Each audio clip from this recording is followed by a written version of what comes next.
Welcome back to the Law Crime Network, a Dan Abrams production. My name is Bob Bianchi. I'll be taking it from 12 to 3. Folks, you know we are the only network that covers multiple trials, gavel to gavel, the most fascinating and interesting cases in the country. Okay, Skylar Richardson case, and it is really fascinating. The lead detective is on the stand. I have the opportunity of having Professor Kirk Burkhalter with me again, and he can't have a better person. Professor at New York Law, 20 years experience in the New York Police Department, retired, having done long-term investigations, organized crime and terrorism. And why, Professor, I say that I think that you're great to have here. Not that you're not always great, but you can give us a window into something that is really important here, because the statement of the defendant is important. Talk to us and the audience about what the Reid Technique is and why it's so controversial. Sure. So the basic concept behind the Reid Technique is it's a little bit less confrontational. First, letting the defendant know that the law enforcement has evidence and has a case against the defendant, and also not providing the defendant too many opportunities to answer in the negative. So instead of asking, why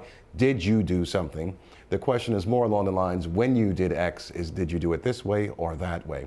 And also establishing more of a rapport with the defendant as opposed to confrontational nature, helping the person get their story out. The premise being, all people want to confess. Right, and there have been many statements in many places that don't allow the Reid Technique because that accusatory thing and saying you have evidence has actually led to a number of false confessions, it's alleged. That's where the defense is going in this case. Let's go back to court. Okay, looks like they are going to be taking a break. That's why I love this shift. My name is Bob Bianchi. I'm going to be here at 3 o'clock, Professor. We've been doing a lot of talking, you know, while this testimony is going on, and there's a lot to unpack here, and it's really fascinating, both from the standpoint of the cop world, of which you were one retired police officer after 20 years, having done major investigations, as well as the lawyer world, which you know as well, but the defense attorney's cross-examination of this police officer. But I wanted to start with one fact. I tell you, if you ever are trying a case, Professor, you need to go to the Law and Crime Network chat room, because they are like the unofficial jury of a case. And I posted a question out there. They've been watching all this, the statement of this girl, the examination of this police officer, and I asked, is this statement, which the police are relying on completely in the prosecution, in my opinion, for a conviction here, does it convince you of guilt? And there was a resounding, I mean, it just lit up, no. What are your thoughts?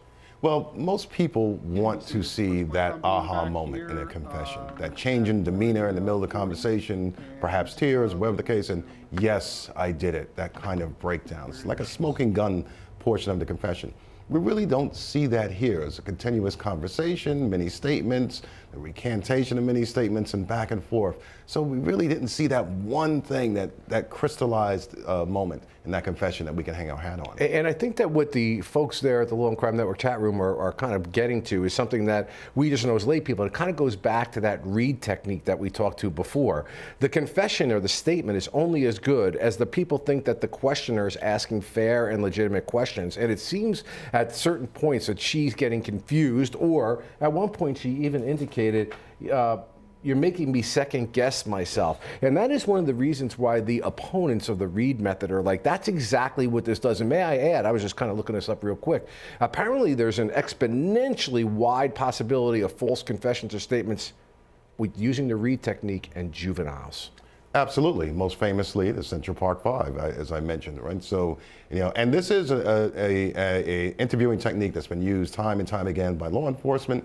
However, if you ask leading questions consistently, you're going to get that type of answer, as opposed to the opposite in asking a completely open-ended question. Hey, just tell me what happened. Right, and letting them fill the words in as opposed to you filling the words in. Absolutely. So when we're looking at the overall overarching dynamic of this, I've always said, and so our audience understands, from a legal point of view, in most places, now every state's a little bit different, but a confession alone is typically not sufficient in order to secure a conviction. You need at least a scintilla of evidence, however slight it may be, to support the confession. What I was saying to you off the record was that, of course, as cops or as prosecutors or police officers, we want to make sure that the confession is not only fed, that we're not feeding information, but that we can corroborate it with other independent evidence. And typically the way we do that as prosecutors in murder cases is by the pathologist, but that's not going to happen here. Not going to happen here. And the other way you corroborate evidence is by taking the information the defendant provides and then going out in the field and trying to verify that information.